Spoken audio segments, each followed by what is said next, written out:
Greetings, dear ones. I'm Kryon of Magnetic Service. Have you noticed a theme between channelers? No matter what the teaching is,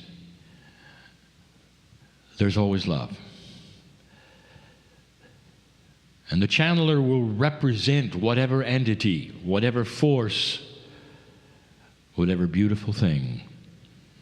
From the other side of the veil, whatever energy.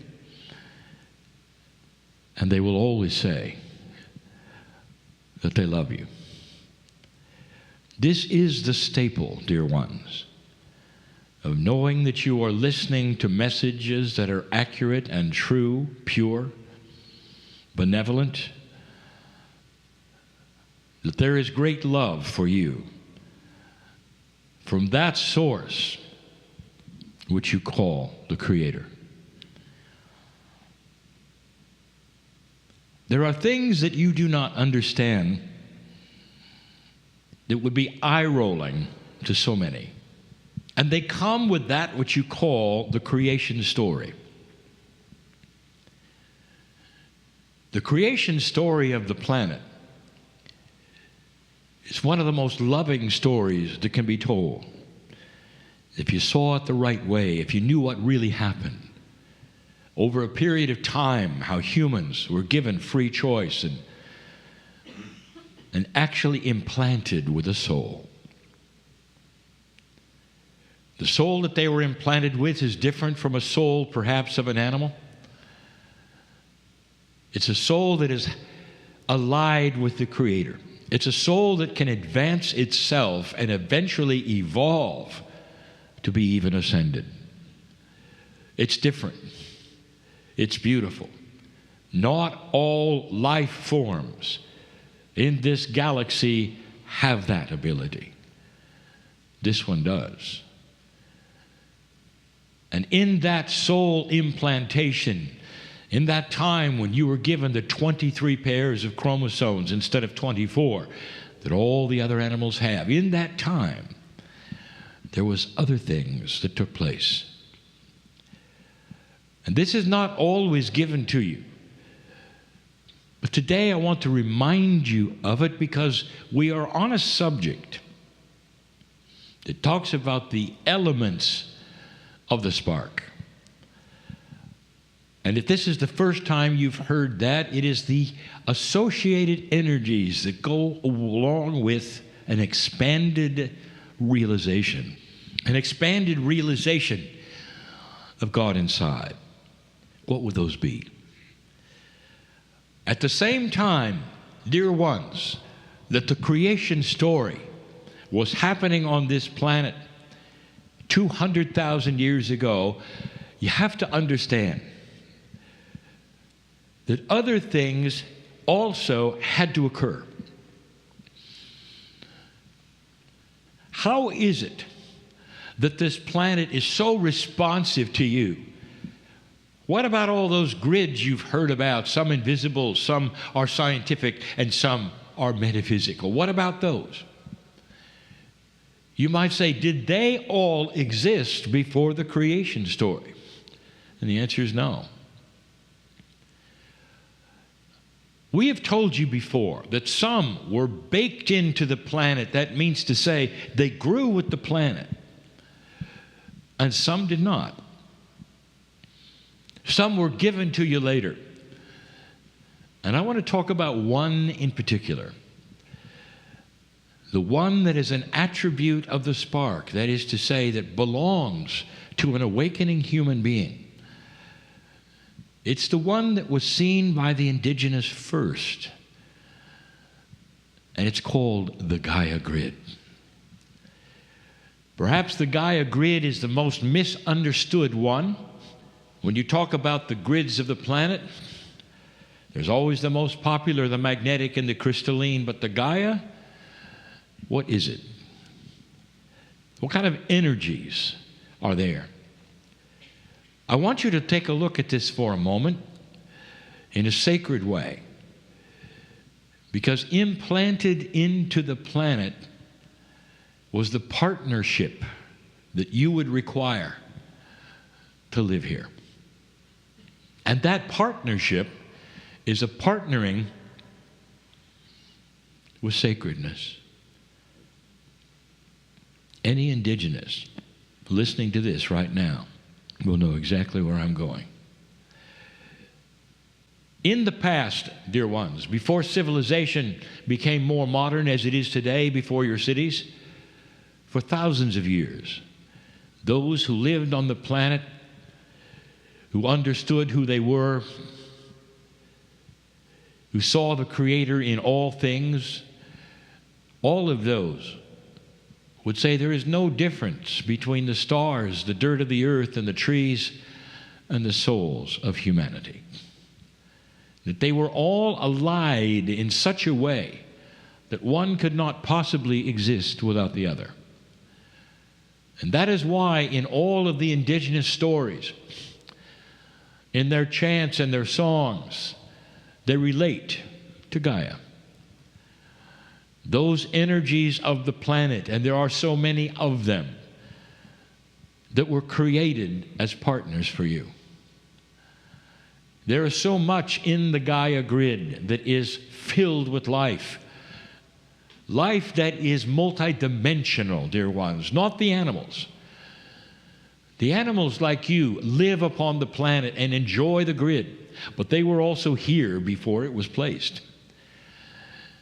What I'm telling you, there is even a multidimensional life beyond yours, beyond that which is your soul, that is baked in, if you would say, to the Gaia Grid that was put here carefully during those years when humanity was given the creation, was given the 23 pairs of chromosomes, was given free choice, and had its very soul altered to be sacred.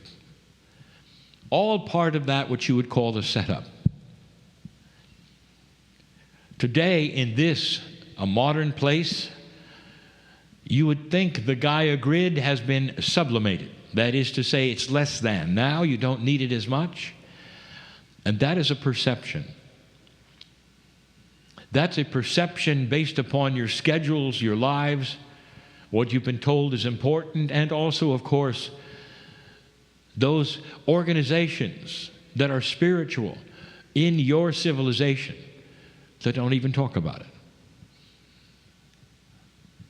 I'm going to give you another name for the Gaia Grid, which will confuse you. I'm going to also call it the ancestor grid. Because also within the indigenous ideas of what the earth meant to them and the energies of survival were also part of their ancestral acknowledgement. Almost every indigenous on the planet turns to their ancestors as one of the most important sources of intuition and wisdom and help that any human could have.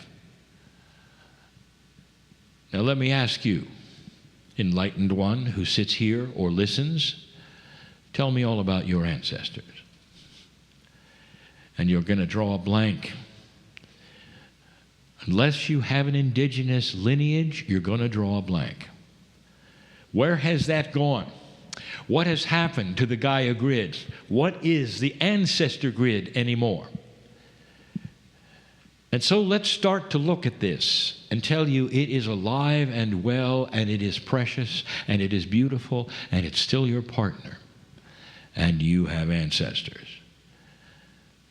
But we're going to call the ancestors a little differently than the lineage of your heredity.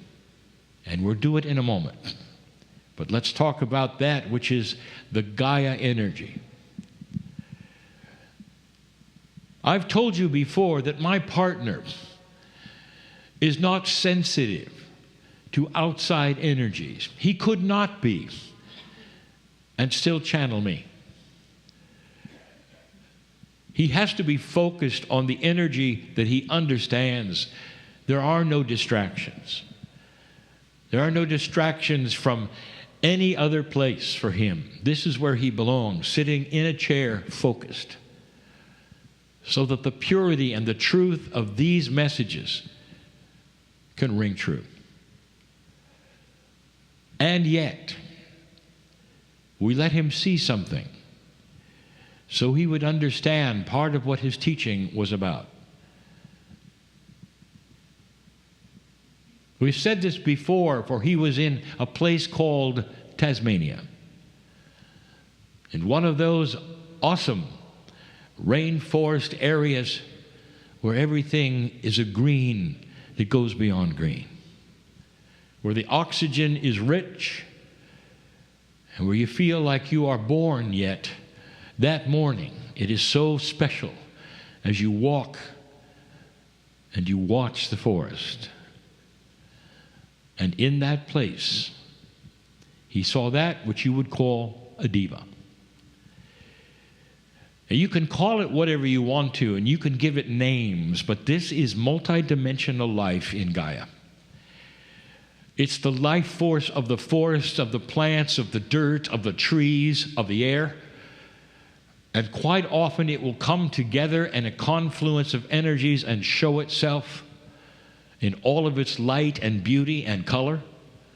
And those who are sensitive can almost call it to them and see it, just like the indigenous could. They were so used to the lights, and they were so used to that, which is the life force of Gaia. No wonder it became their partner and their friend, because they saw it almost daily. He got to see it. In a fleeting way, it never stood still. But he knew what he was seeing, and he didn't want to leave. It's the only time we showed him this. An allowance for him to move out of the box that he was in. He has not seen it since. All of this so he can give these messages that say the Gaia Grid is filled with a partnership for you, and it's alive. The Gaia Grid isn't just Mother Nature. It is not just Pachamama. It is a living grid that is partnering with you and for you and calls to you even now. It is the ancestor grid that is also filled then with the ancestral energies of wisdom. We told you long ago about soul splitting. It's confusing, dear ones.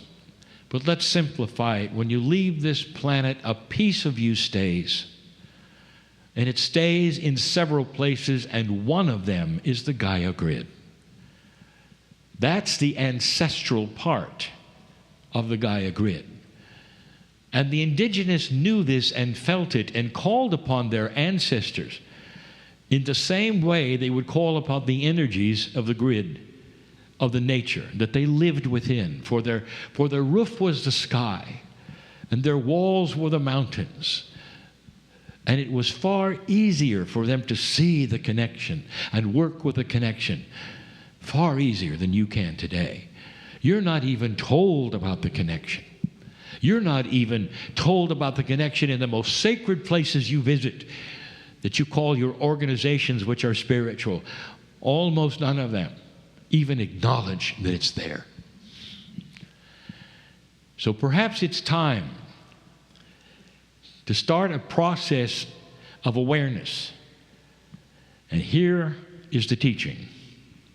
Dear one, in the modern civilization, we're not asking you to change your lifestyle or become impractical or any of these things. We're asking you to take time to acknowledge this life grid.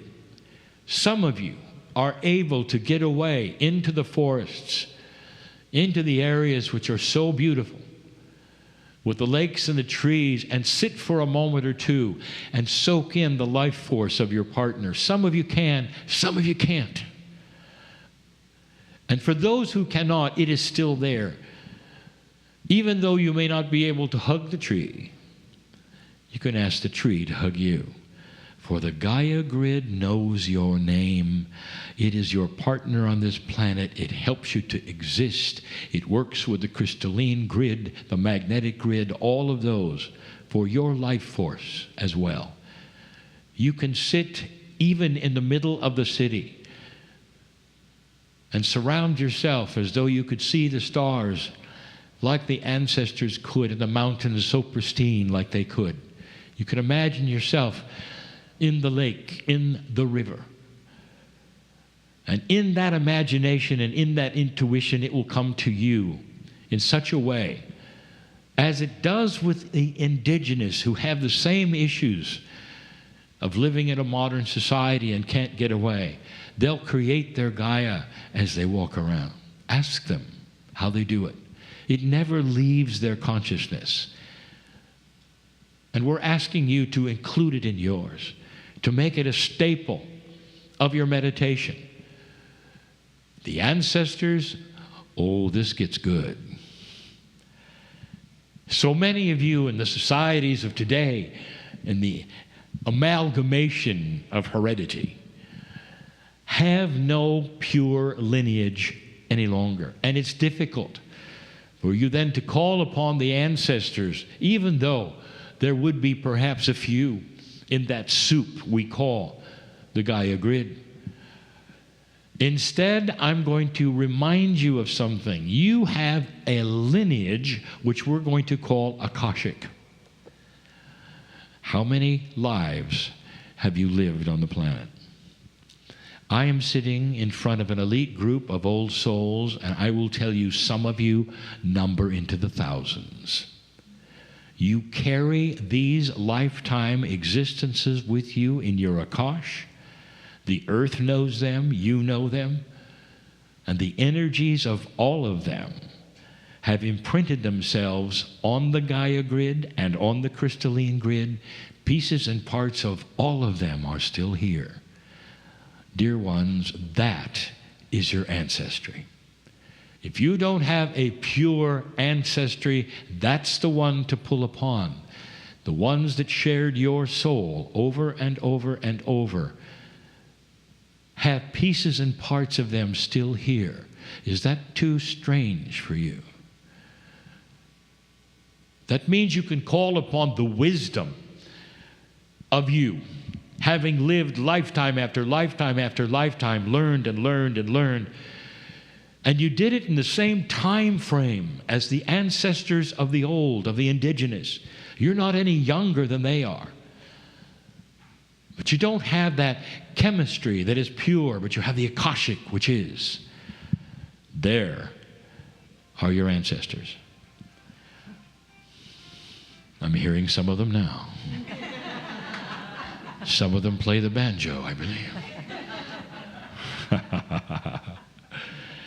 And so I've just explained in this teaching section, you can claim this grid, you can claim the aliveness of it. You can call upon it just like the ancestors did.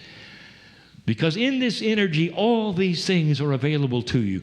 The lineage of your ancestors is you in your Akash. All of these things are available just like they were to the indigenous. You didn't lose them. You're just not aware. We'll speak more of this. But I wanted to give you the information that is so beautiful, that is missing on the planet today in so many cultures. That's an element of the awakening, of the spark, to relearn and revisit your partner Gaia and an ancestry that you've never thought as helpers. And they are. All part of new paradigms that you're beginning to learn. I'll be back. And so it is.